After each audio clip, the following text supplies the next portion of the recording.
pictórico o pictórico clínico, como nos guste. Decimos que aprendemos ciencia, pero hacemos el arte.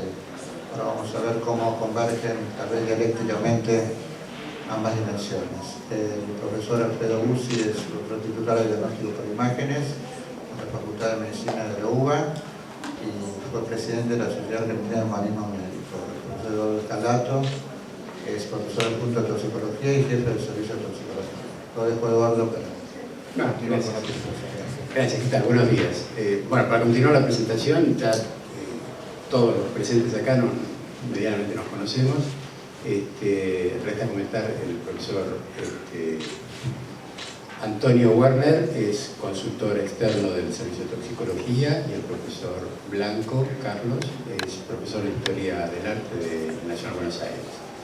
Y yo solo me quiero tomar unos minutitos porque quienes van a hablar son estos amigos para presentar nomás lo que es la idea de Curarte. Curarte junto con los presentes, más el doctor Yermoli, que lamentablemente no está, pero que está presente como alma pater de uno de estos emprendimientos. Hace un tiempo empezamos a darle la idea a este espacio de humanidades médicas que lo dimos en llamar Curarte y que se viene trabajando desde el Servicio de Toxicología desde hace tiempo, pero en relación a la toxicología, ¿no? A los aspectos artísticos que los venenos han tenido en la historia de la humanidad. Pero se nos dio la inquietud de poder trascender un poquito la toxicología y entrar en la medicina en general. Y la idea es haber creado esto que junto con el doctor Yermoli, que lamentablemente hoy por una cuestión de viaje no está, pero lo tenemos presente también, vamos a tratar de darle una continuidad a estos ateneos pictórico-clínicos. Acá lo que vamos a hacer con el correr del tiempo y con varios colegas que nos van a acompañar es la de, en vez de traer pacientes para discutir, vamos a traer cuadros y discutir sobre las patologías que podamos encontrar. Para iniciar entonces esto, vamos a arrancar con la temática de hoy, que es el de enanos y gigantes. Y yo no voy a hablar yo, pero solamente comentar tal vez el cuadro más emblemático que nos muestre desde el punto de vista médico, que es el cuadro Las Meninas de Velázquez, en donde históricamente han aparecido dos enanos que desde el punto de vista médico es muy interesante. De hecho, este cuadro es tan interesante que da para ser todo un ateneo, porque hay un montón de enfermedades entre todos los presentes de los personajes de este cuadro. Pero hoy nos vamos a remitir a estos dos personajes, que eran dos enanos cortesanos. De hecho, fíjense ustedes la importancia. María Bárbara King, que era una enana condroclásica alemana, y Nicolás Pertusato, que ambos llegaron a ser muy influyentes en la corte. Los enanos no solamente eran bufones, sino que también muchos de ellos tuvieron una historia propia y llegaron a generar su historia dentro de la realeza. De hecho, María Bárbara era dama de cámara principal de la princesa, y Nicolás Pertusato, que en realidad era otro tipo de enano, es un enano hipofisario. Fíjense ustedes las características que el artista mostró claramente de los dos tipos de enanismo, del cual médicamente podemos llegar a charlar mucho. Decíamos que Nicolás Pertusato fue el sirviente principal de la Cámara Real, lo cual es un cargo muy importante y honorífico. Pero bueno, nada más que esto era para introducir a la temática de los enanos. Con lo cual vamos a empezar con el profesor Bussi, que nos trajo algunos enanos para discutir y conocer su historia.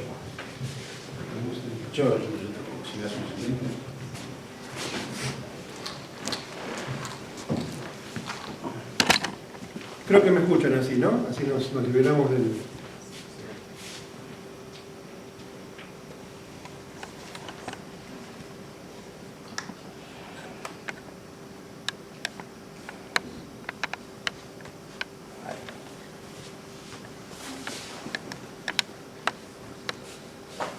¿Qué es un enano? ¿Qué es el enanismo? Empecemos por eso. Por supuesto, es un trastorno del crecimiento que se caracteriza por una talla menor a la habitual. Hay una definición médica, que es una altura menor a 1,47 metros. Esos son 4 pies y 10 pulgadas, fue descrito por la literatura sajona.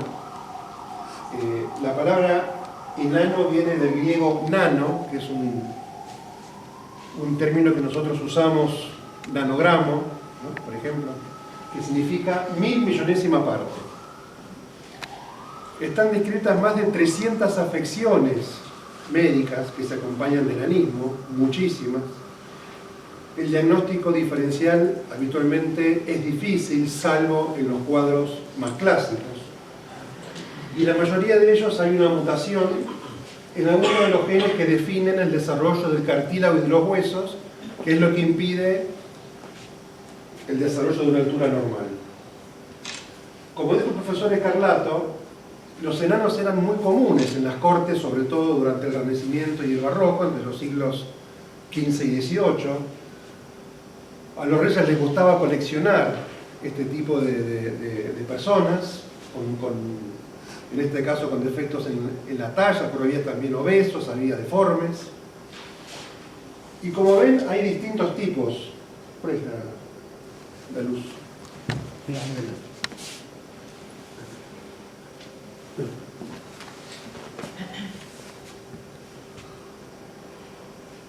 Como ven, hay distintos tipos de fisonomía que puede tener un enano. Este, por ejemplo, tiene un problema básicamente en el tronco. Este, por ejemplo, tiene un problema básicamente en las extremidades. Hay distintas formas por las cuales una persona puede no alcanzar su talla.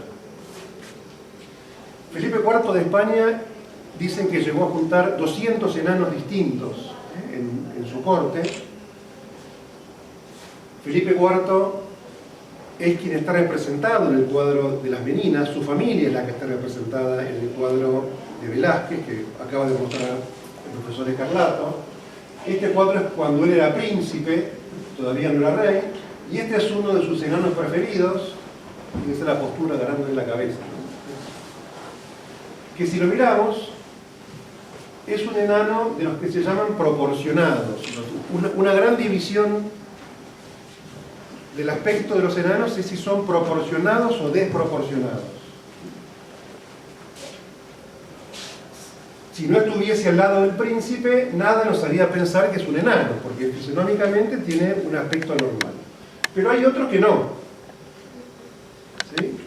Este es un cuadro de Velázquez, el mismo que pintó las Meninas, que, insisto, acaba de mostrar el profesor Scarlato, el bufón Don Sebastián de Morra. Velázquez pintó muchísimos de los enanos de Felipe IV. Él los trataba con mucho respeto. Fíjense que es una postura digna. Velázquez no se burlaba de los enanos cuando los pintaba, ni los ridiculizaba. Tiene ropas elegantes. El verde usualmente se usaba para ir de caza, por lo tanto era una persona que acompañaba a la familia real. Tiene un cobertor rojo con los bordes dorados. Es una persona importante realmente. Está sentado en el piso, la postura en escorzo, ¿no? Con las extremidades presentadas frente a nosotros, pero claramente se nota que sus extremidades son más cortas de lo habitual. Fíjense que nos mira, no les digo desafiante, pero con hidalguía, ¿no? Nos mira con dignidad. Velázquez lo pinta con las manos cerradas. Una de las características de este tipo de enanismo es que los dedos tienen casi todos la misma longitud, por eso a veces lo escondía. ¿Alguna idea de qué tipo de enanismo es este? Es el más frecuente de todos, el clásico. Muy bien. Es una acondroplasia. Es una displasia genética en un gen que codifica un receptor para los fibroblastos, que está en el cromosoma 4, es el más frecuente de todos, uno cada 20.000 nacidos vivos. Fíjense que la mayoría son mutaciones nuevas, o sea, no hace falta tener un padre acondroplásico para ser acondroplásico, es una mutación al azar. Únicamente el 25% de los casos son heredados de los padres. Los característicos son extremidades cortas con el tronco anormal. Hay también una macrocefalia, un aumento del tamaño de la cabeza en proporción con protuberancia de la región frontal, y hay una serie de características radiológicas muy típicas. Ahí ven el aumento del tamaño de la cabeza. La platispondilia es que los cuerpos vertebrales son chatos, ¿sí? Hay aumento también en el espacio entre los cuerpos vertebrales. La pelvis es cuadrada, los huesos de la pelvis. Y característicamente los huesos largos, tubulares, como ven, son cortos, miren el húmero, miren el fémur, son cortos y anchos, por eso son enanos. Hay otro personaje actual, un actor que ustedes seguramente conocen mucho que tiene esta enfermedad. ¿Quién es? Muy bien, Peter Dinklage. Este también es un acondroplásico. Es la misma enfermedad. Como se dan cuenta, el desarrollo intelectual es absolutamente normal. Muchos de ellos se casan con mujeres de talla normal, como él. De hecho, tiene 2 hijos que tienen altura normal. No es el primero que lo hace. Ya en Egipto, Seneb, que también era un acondroplásico, una persona muy importante en la dinastía cuarta, ahí está con su esposa, que como ven tiene talla normal. Sus 2 hijos también tenían la talla normal. Ahí no vemos la altura, pero vemos que la proporción del cuerpo y las extremidades es la habitual, y pareciera que están simulando las extremidades de este personaje que no llegan hasta el piso, ¿no? Siempre se representaba al varón con un color más oscuro que la mujer, porque era el que salía a trabajar, ¿no? La mujer se quedaba adentro. Por eso sabemos que este es un hijo varón y esta es una hija mujer. Vamos a otro tipo de enano. También en España, Eduardo Zamacois, tal vez el primer pintor vasco de renombre.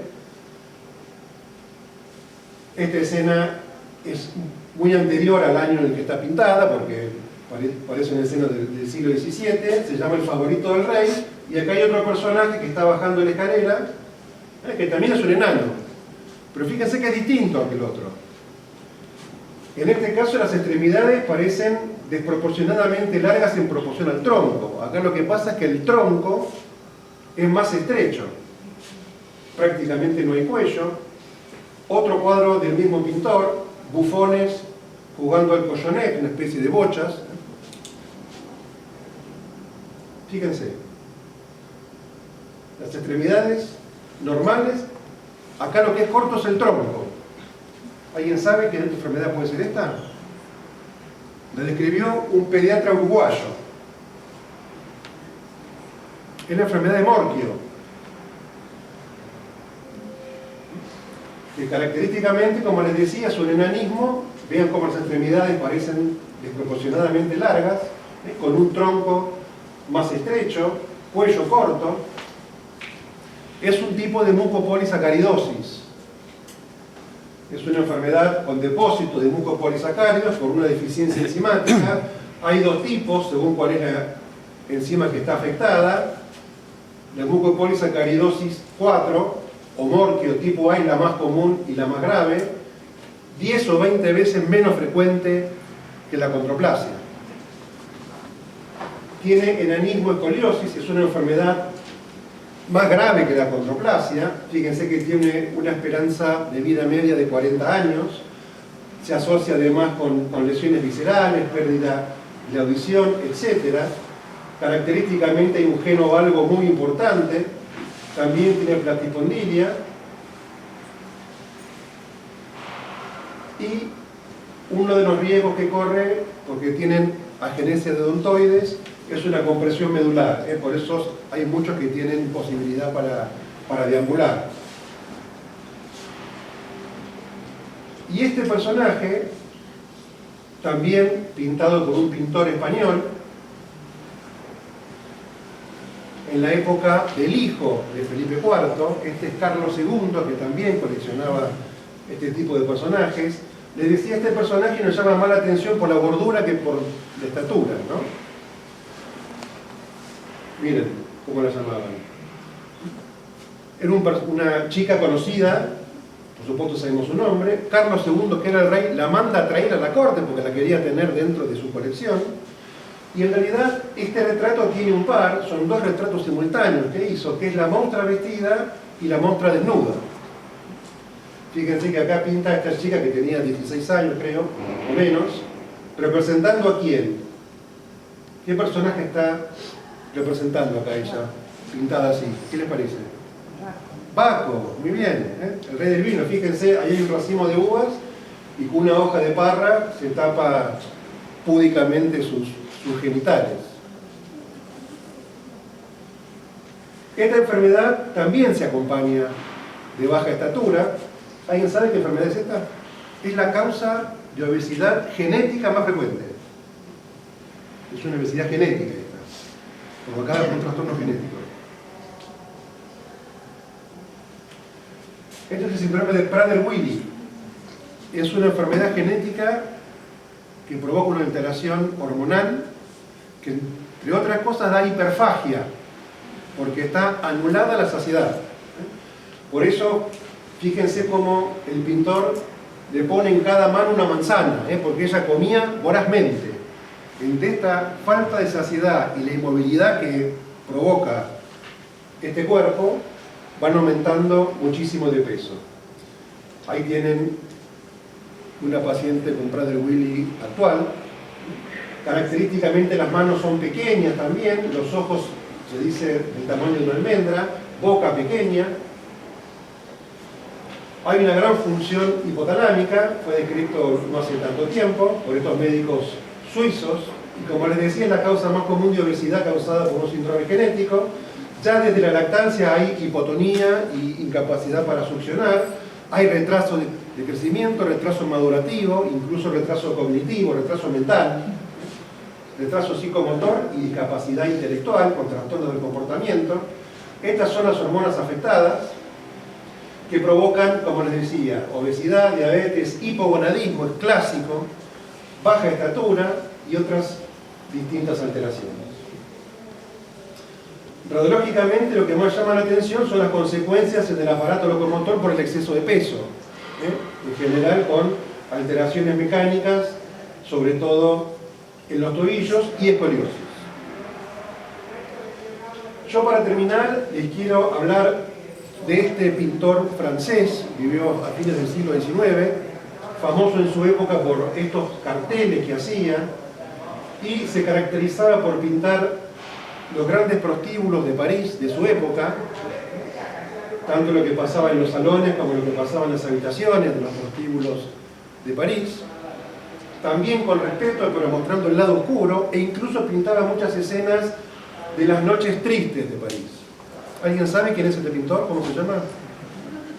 Muy bien, Toulouse-Lautrec. Henri Toulouse-Lautrec. Él no pintaba enanos, pero él era enano. Él padecía enanismo. Hizo un par de autorretratos, caricaturas.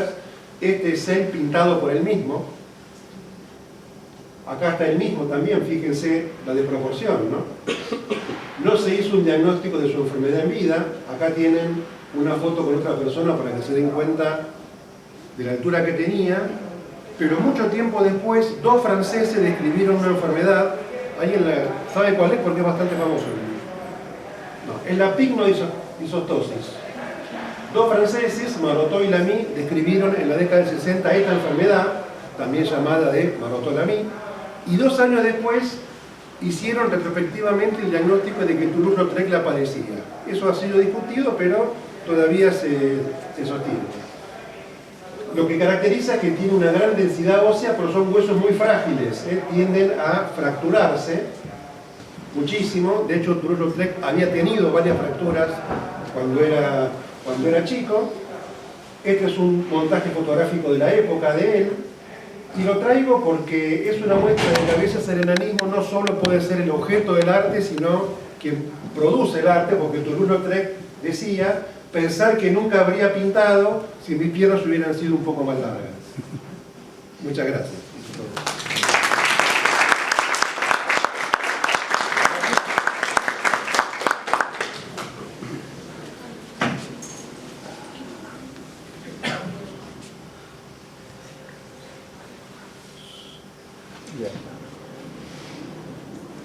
Bueno, hola. Buenos días a todos. Comparto con el doctor Bussi mi aversión al micrófono, así que voy a hacerlo lo mejor que pueda.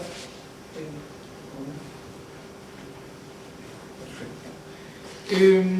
Bueno, de la misma forma que el cuerpo es un lenguaje para la semiología médica, el arte para algunos historiadores del arte, entre los que me incluyo, funciona como una especie de discurso para aprender sobre la sociedad. O sea, lo que se pinta, quién lo consume, dónde se consume, nos sirve para conformar un discurso y tratar de entender qué es lo que principalmente el artista está diciendo, pero también qué es lo que la sociedad está diciendo. Cuando me convocaron a hablar sobre el tema, justo coincidió con un desarrollo de investigación que estoy haciendo que tiene que ver con las minorías, con cómo se conforma una minoría. Sobre todo cuando uno lo pone en la perspectiva de género, ¿no es cierto?, y los debates que hay actualmente. Y podemos diferenciar a grandes rasgos dos minorías, para ponerlo en el contexto de lo que voy a mostrar. Una, llamémosle una minoría virtuosa, ¿sí? Y la otra, simplemente por una cuestión terminológica, una minoría viciosa, ¿sí?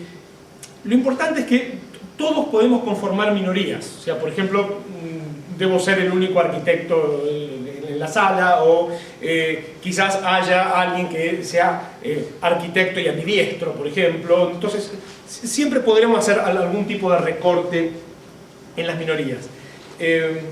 Hoy en día, por ejemplo, el deporte nos muestra la idea de que siempre hay minorías virtuosas, ¿no? Si uno ve un partido de béisbol, va a encontrar que este es el primer bateador hispano en hacer 5 entradas consecutivas en los New York Yankees en la temporada, ¿no? Siempre hay alguna estadística que avala una minoría.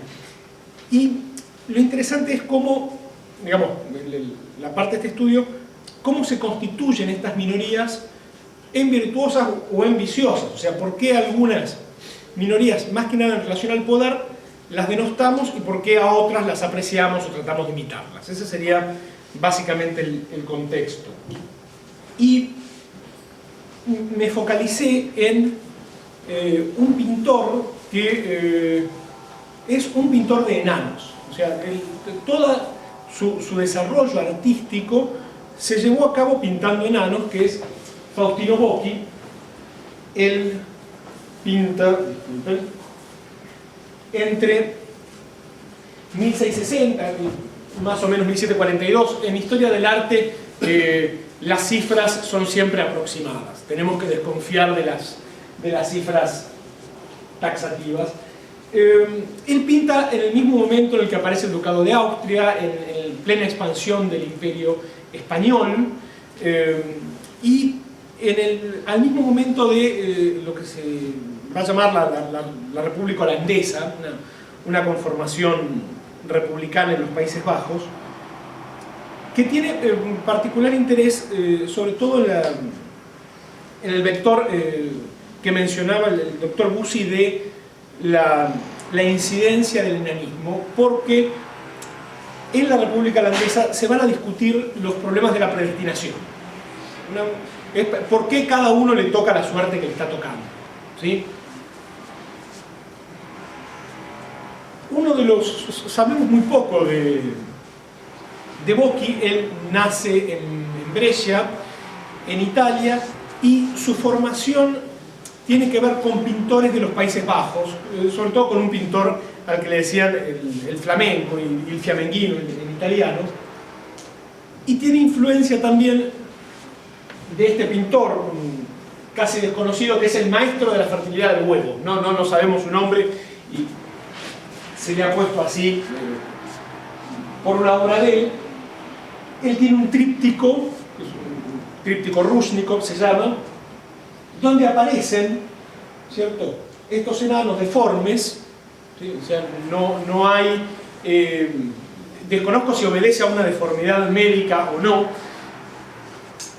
pero recrea un mundo de enanos. O sea, ya en estas obras los enanos no son minoría, ¿sí?, sino que lo mismo que ocurre en Gulliver, por ejemplo, es un mundo de enanos al que llega alguien que es distinto, ¿sí?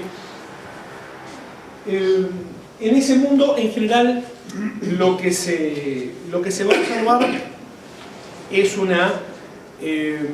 un mundo de fiesta, un mundo bático, si quieren. O sea, hay una inversión de las relaciones sociales instituidas, y en este caso, disculpen, el que está oficiando de una especie de maestro, que está dando cátedra es un cerdo, ¿sí? Y aparece junto a los enanos una cierta cantidad de animales más o menos fantásticos, pero que ponen en relación, ¿no es cierto?, la dimensión de los enanos. Las diapositivas no están deformadas, sino que la pintura es así, es visualmente incómoda para ver. Fíjense las caras. Ahora, cuando uno lo ve de buenas a primeras, parece una pintura del Bosco, ¿sí? O una pintura de Bruegel. O sea, si bien son pintores italianos, están mirando el imaginario de representación básicamente de Holanda. Fíjense la diferencia que hay entre cómo representaba un holandés, cómo representaba un italiano, imitando a los holandeses, y casi contemporáneamente, un par de años antes, cómo representa Velázquez, de una forma completamente diferente, ¿no? Y ahora sí, Bocchi, que quizás es una de sus obras más conocidas, una cabeza conformada con enanos. Cuando uno la ve, creo que más o menos todos, formal o informalmente, conocen a un pintor que se llamaba Arquimboldo, que armaba sus representaciones con objetos, con frutas, con personas, ¿no es cierto? Lo interesante de esta conformación de enanos es que empiezan a aparecer cuestiones groseras, ¿sí? Entonces, la pregunta sería, bueno, ¿cuál es el público que va a consumir esto? ¿Quién? Claramente esto no aparece en una iglesia, por ejemplo, en un ámbito académico. ¿Dónde vamos a encontrar a alguien que compre y que tenga este tipo de obras de arte? Lo que me interesaba es las dimensiones que tienen. Las dimensiones que tienen, quién los compraba en ese momento y quién los compra actualmente. O sea, ¿dónde están? Uno de los problemas que tenemos, quitándolo quizás a Velázquez, es muy difícil encontrar cuadros de enanos, porque la mayoría están en colecciones privadas. O sea, hay muchos, algunos, mejor dicho, que pertenecen a museos, pero en general son colecciones privadas y son cuadros de unos $20.000, más o menos, para darles una dimensión muy material de la obra de arte. Les decía, hay un género que se llama bambocciate, en el cual hay una recreación de actividades lúdicas. Después lo van a encontrar en el rococó francés, previo a la Revolución Francesa, ¿no? Aparece un subgénero que se llama el de las fiestas galantes, que es una especie de rave constante, ¿no es cierto? De gente que vive una eterna alegría y de pronto vino la Revolución Francesa y terminó decapitando a la gran mayoría. Pero lo que me resultaba interesante es cómo Bocchi recrea un micromundo, hace una especie de cosmovisión con estos enanos. En este caso, en la llegada de la novia. Fíjense que, insisto, me interesan los tamaños, ¿sí?, de la obra, porque es una obra que se podía colgar en una casa de un pequeño aristócrata o de una especie de burguesía imitativa de la aristocracia.